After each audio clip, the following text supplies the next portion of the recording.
Hello, everybody, and thank you so much for joining me again today. I am super excited about the conversation I'm going to have today with Adex, who started her own business purchasing bales of secondhand clothing that she resells. So I'm going to hand over to Adex. Will you please tell us your story?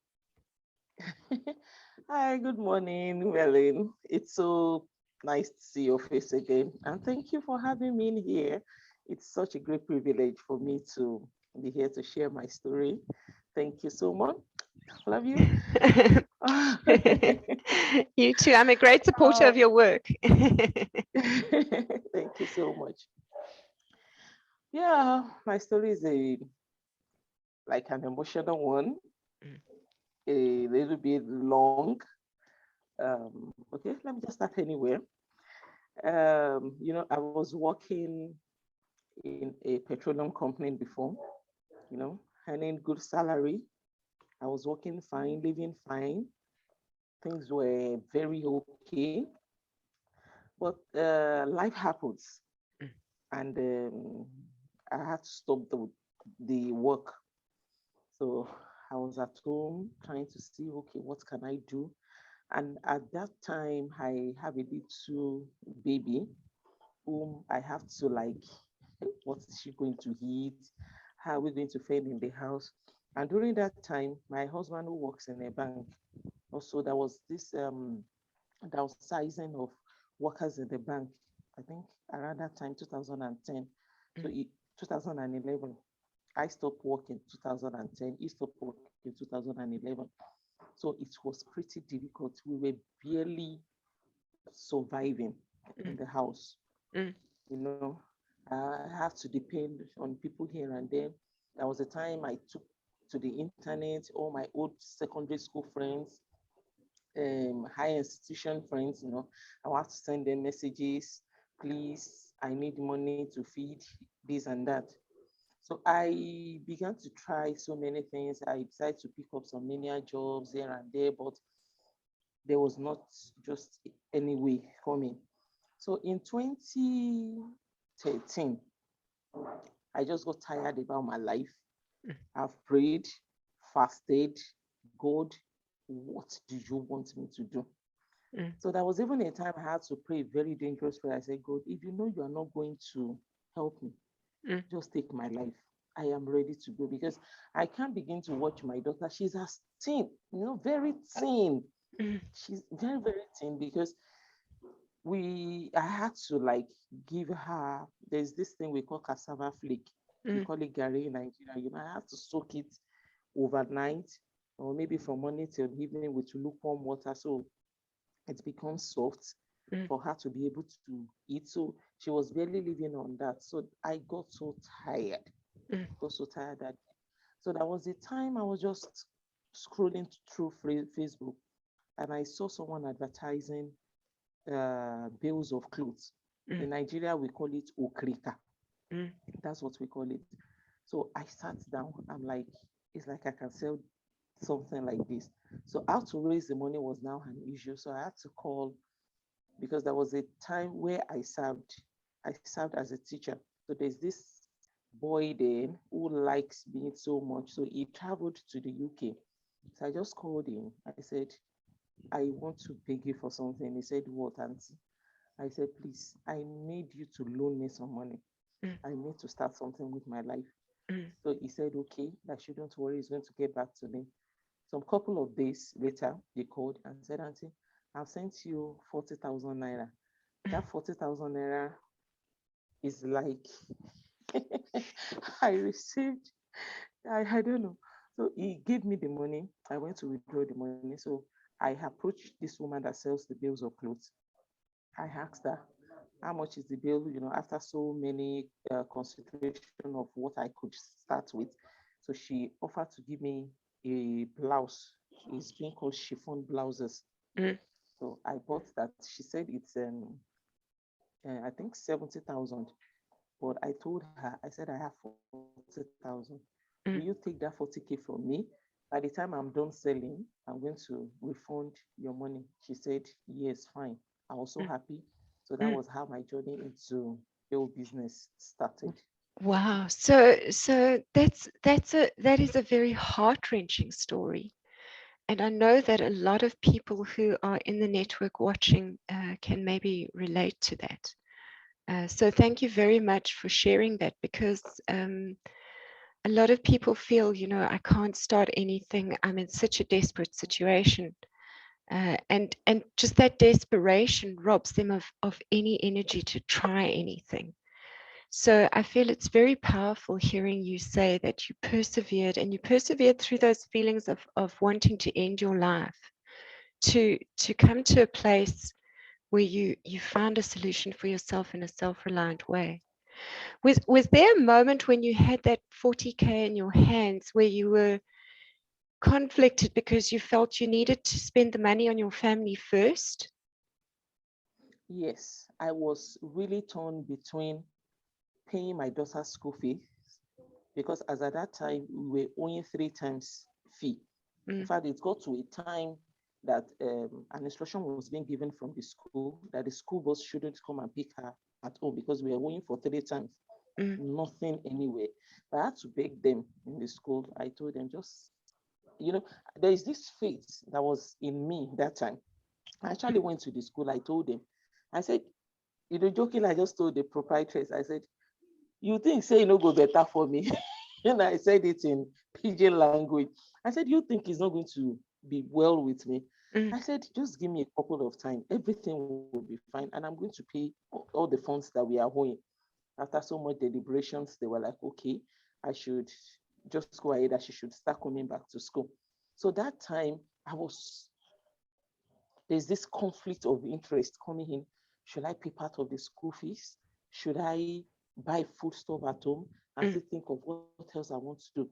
But the only thing that motivated me then was that if I start this business, my daughter, at least in a day, she must eat mm, good food.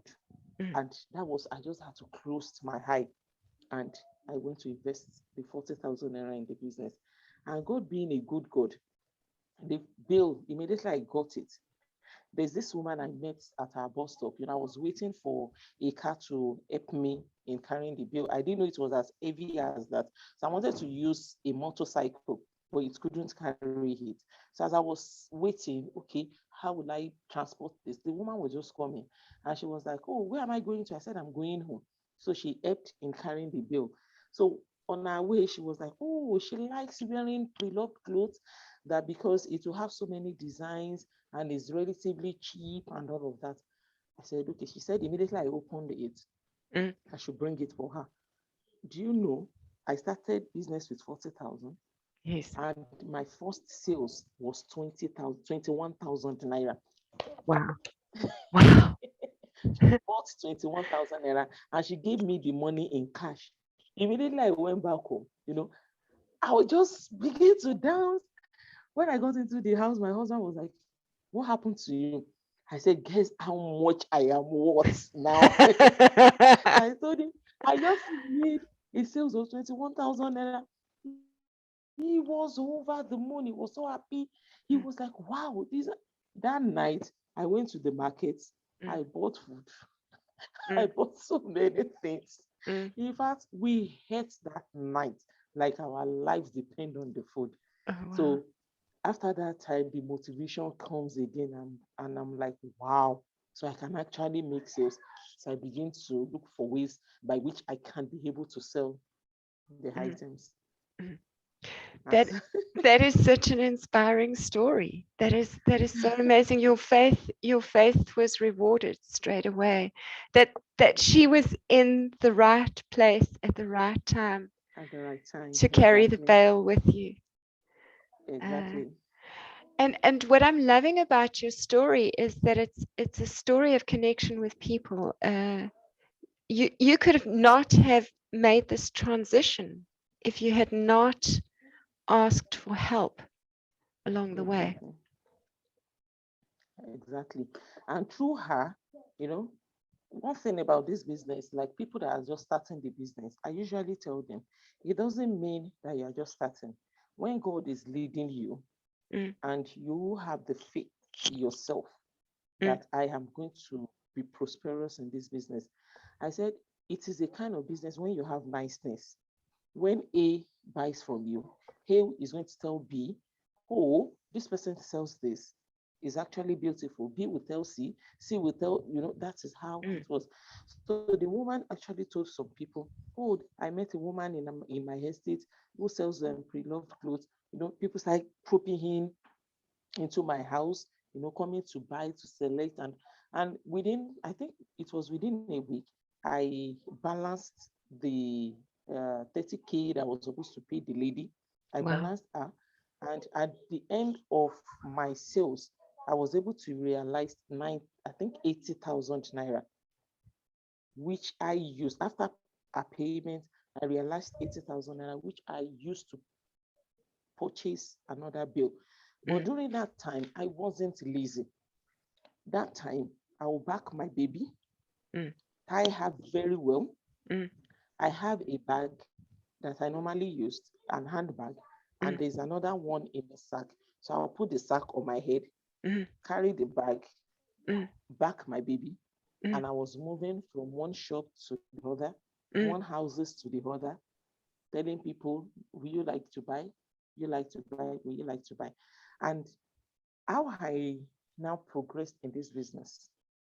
After I finished the first bill and I was going from one places to the other, okay, I was not ashamed. I lost so many friends around that time, people that does not want to be identified with my status around that time. Till now, if I do is a pedicure for my leg, it's still very hard because mm, that time I have a slippers. The slippers are torn in the middle. mm, So each time I'm walking, my feet is always touching the ground. So it mm, makes everything to be so hard. Till mm. now, it's still hard. I don't know what else to do to it. It's still very hard. So I was moving from one place to the other. I lost so many friends, like I said earlier. Not many people want to be associated with me. That is why till now I don't really have, oh, this is my close friend. Oh, this is my friend. I don't have, because those I called friends that time ran away from me. Mm. So now I'm just having new friends like you, like Michael, just having new friends now, uh, that identify with my present status, and they could understand where I'm coming from. So not being lazy. So as I was working one day, I was so tired. My daughter was so tired. So there's this shop. It's an empty shop. It was locked. So Mm, I just spread the clothes on the floor, put my baby on the clothes. So I was looking for where to get water for her. mm, So there's this particular woman at the side of the shop. So she looked at me. I was like, ah, madam, you are looking so tired. I said, yes, I am. I'm tired. He said, that I should come and take water. So she offered me water. So I gave it to my baby. I drank myself. So she asked, what am I selling? I said, I'm selling used clothes. She said I should bring them. So immediately she opened it, she was like, wow, now these clothes are too beautiful for me to be walking everywhere. Now, mm. why don't I try and have a shop? I laughed. I said, shop, where will I get the money from to Yes. rent a shop? I said,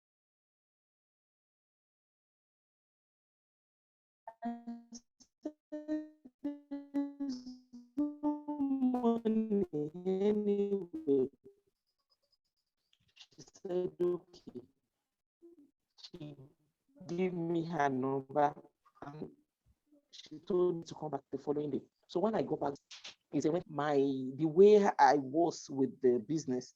So she said she's willing to rent this shop out for me. That is the first one. So she took everything that was inside to her house because she stays at the back of the shop. She Mm. took everything. She now said, okay, that the shop rent is 5,000 naira per month. I screamed.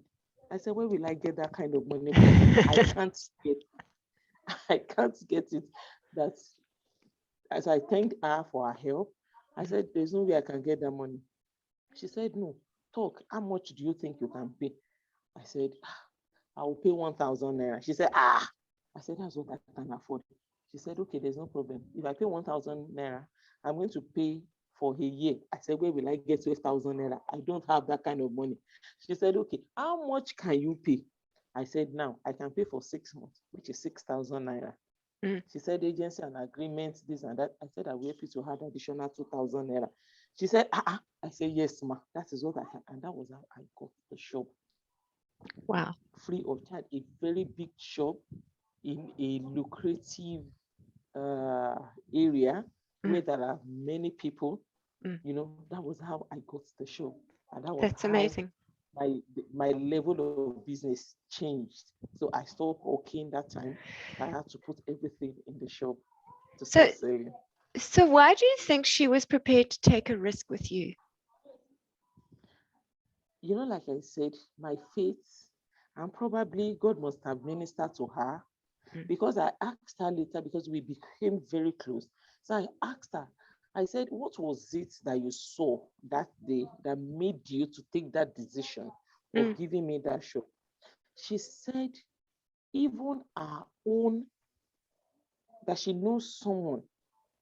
I think she was referring to maybe her daughter or maybe someone, that the person is not even willing to do anything. But she's seeing me with my baby, a graduate, and I'm not ashamed of what I was doing. She said she just felt if she could help me, that I am going to do more. So that was what she told me that day. It was just God that ministered to her. And it was from that shop that I began to have so many connections here and there, here and there. That is such an amazing story. That is such an amazing story. And I've seen that difference in people between those who have this expectation that everything should just happen for them, and those who go out and make it happen for themselves. And that really is the difference between those who make it and those who don't, is that will to try and keep pushing through the difficulty, no matter how tough it gets. So well done for finding that inside yourself and for finding the right people. It's such an inspiring story for people. I know a lot of people in my one group are kind of, we just need the money and then it'll all happen for us. If somebody will just give us a grant, it'll all happen. And it's very interesting to hear your story where you say there was no expectation and you just went and did whatever you had to do. Exactly. Do you feel? Usually. Yes. Okay, I can hear you. You usually? That I usually tell people who want to start the business, the first thing I usually ask them is this: is God leading you to start the business? Or you just wanted to start the business because, this person sells and is riding a car. Oh, this person sells and she has money. Oh, no. Is God leading you to start the business, number one? Number two, are you not going to be lazy with it? Because aside me having the shop that time, there's something I usually do with my husband also. There's this particular market called Aswani market. It's every Tuesday. You have to get to that market by 4 a.m. in the morning so that you can get a space. I'll go there very early in the morning with my husband. No matter what to take to that market, you must sell everything. So I'll just take everything there. I kept hustling. And during that time, there's something I do also again. That's now coming under packaging. When you bring those clothes out, it will be so roughened. So what I do at the time again is to iron them, yes, pack them so yes, very neatly, so that by the time I'm going to supply the people, it will entice them to be like, oh wow, this clothes is beautiful. yes. So those are some of the things.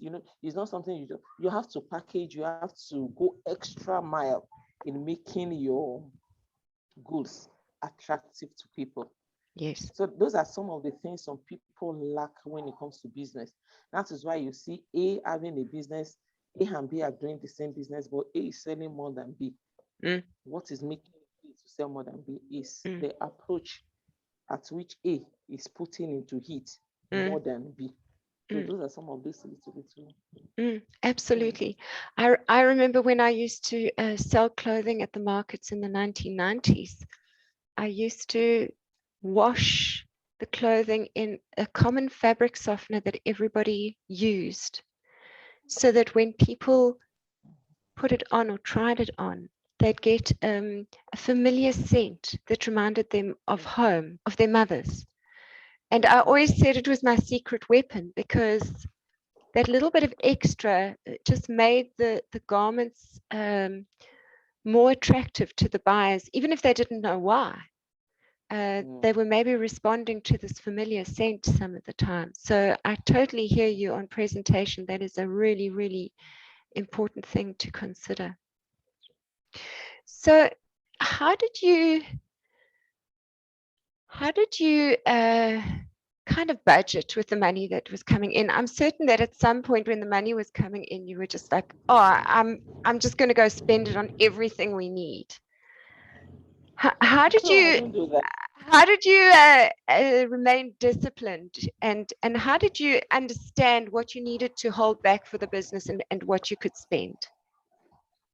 Even before the business, I don't even have enough. So, and then till now, I've trained my children in that level. Make do with what your mommy gives you. At times, they come back from school and they are like, "Oh, mommy, this social person." I said, "I am your mom. Our mom is not your mom. Whatever your mommy gives you, be contented with it." So that contentment is that time. And since that time, I have different business. I mean, a different account. I think I've said that in one of our interviews with Michael that has to do with the foundation. I have 3 accounts. I have my business account. When money is coming in, I know this is my business money. My profit is going into another account. So from my profit, it's been divided into 3. Again, after removing my tithe, it's divided into 3. One goes into the foundation, which I will have to give out to people, maybe for feeding, no matter how little it is. So one part goes to the feeding, to the group, that's my NGO. Then another part goes to me, my family, whatever I want to use it for. Then another part goes into my savings, which at the end of the month, or maybe at the end of 3 months, or there's something with my bank, they call it spend to save. So as I'm spending, I am saving. So the savings are there. So there are times I take back the savings back into the business, or use it for something. Okay, I need to get something. I am saving to buy a car. I'm saving to buy, oh, okay, let's have our own house. So that has always been my pattern since 2013 till date. And it has been helping me a whole lot. That even if there are times I don't make sales, there are times everything will just be like, oh, what is happening? But because I have savings, I can always go back to the savings and spend instead of my capital. And so that is a great discipline. Thank you for sharing that insight into being disciplined and having separate bank accounts to help you to kind of just keep things in their right place, so that you're not tempted to do anything just because you feel like it one day. So in those times when the sales don't happen, how do you push through those times? Like in January now, it's happening. In fact, some of my workers have started calling me, "Oh, mommy, ma, there's no business." I told them, I said, it's January. People have spent a lot. Children have gone back to school. They need to pay their school fees and all of that. So the only thing that has been keeping me, like I said, is the discipline I have. So I still have savings, even if it's just a little. I will know how I'm going to manage myself till I know, oh, okay, we are in February now. So by the time people start getting their salaries by February, I know business is going to change again. So my savings will always cover for those time when business is not really coming up. And that has always been helping me, because if I don't have savings, obviously I have to eat into my capital, which could be so disastrous for the business. So I have to to make use of my savings. Those are such great tips. Thank you. So I see we've got 9 minutes left. And one of the questions that a lot of the people in the group have asked is, how do you find places to source your bales? Where do you find sources for your bales?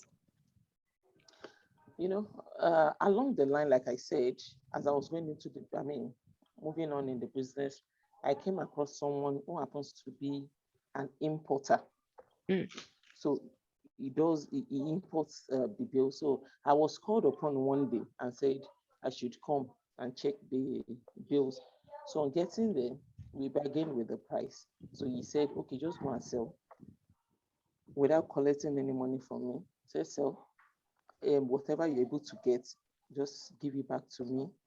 Remove your own profit and all of that. So that is how I started. And through him, I was able to link up with another person that brings it directly from the UK, because I'm still praying to God to give me power, to give me money, so that I can be able to import directly myself. But at least now, the only difference that is there between me bringing it and me sourcing from them is just the percentage is not even up to maybe like 20%. Okay. Range, which is still very okay for me till I'm able to like have my own bulk money and be able to do mine. So I source from them. When they call me, I buy from them, take it to my warehouse. Then from there, what I do majorly is way bill. I make deliveries to your house. I do way bills to your house, because this business is somehow risky, because in Nigeria it's contraband. So I always try as much as possible for people not to come to my warehouse, because 3 times customers seized my goods. Wow. I think last year I was fortunate. I didn't have custom issues, but in the 2020, I had custom issues. 2019, I had custom issues which really, really wrecked me, so to say, because all the goods were taken and I couldn't get them back. So last year, I took it upon myself. No matter how close you have to me, you won't get to my warehouse. Trust me for who I am. I can't run away with your money. So when you pay me, I will take your bill and deliver to you, because I don't know who is who. Some may come under the pretense of, oh, want to buy bills, let's go to where your bills are, let me take. I don't know who is who. So for now, I do mostly delivery. So anywhere you are in Nigeria, I'll weigh bill to you. That's very interesting. That's a very interesting side of the business that I'd not actually thought about. Now, I see we are nearly out of time, and I feel as though there's so much more we can talk about. So maybe if you'd be open to it, we could do a follow-up interview at a later stage. There's no problem. Oh, that would be awesome. Glad. That would be awesome. All right. Adex, any parting words for anybody who wants to start this kind of business today? Anybody that wants to start this business, like I say, like I usually have, some people will just come to me, oh, I have 200,000 naira, I want to start this business. I will ask them, I'm not after your money. Is God leading you to start this business? Have you prayed so much about it? Are you ready for the risk involved? Because this business is risky. The first business I would do this year is a delivery I made to Osun State, only for the driver to call me and was like, they met custom on the way and they've taken the goods, and then I'm to pay 50,000 naira. After so much begging here and there, I paid 20,000 naira to get the bill released. So those are some, my profit went into that. I don't mind. But another one will come where I'm going to make the profit. So are you ready for the risk involved in this business? That's number two. Then number three, are you ready to strategize how you are going to sell your good, not just opening the bill and say, I am not able to sell, I am unable to make my money, but you have to strategize how you are going to sell your goods. And this is a training I don't mind teaching people. Probably someone that wants to start a business, okay, let me tell them some pros and cons about the business. They not necessarily for them to buy from me anyway. They can source their bill anyway. If they want to buy from me, there's no problem. So just have faith, be ready for the risk, be ready to strategize on how you're going to sell your business. I mean, how you're going to sell your goods. You have offered us so much value today. Thank you so much, Adex. I know that everybody who watches this video is going to learn from you. And if any of you watching would like to get in contact with Adex, I will put all of her contact information into the description of this video, and you can speak to her directly. So just look at the information in the description of the video, and you will find everything that you need there to get in touch with her. Adex, thank you so much. This was a brilliant interview, and I look forward to doing a follow-up with you, because I would like to chat with you about your foundation as well. But Okay. I didn't want to try and cram everything into one video, because you've got so much wisdom to share with everybody out there. So thank you for your time today. I appreciate it so very much. Thank you. Thank you so much. Bye. Bye. Yeah.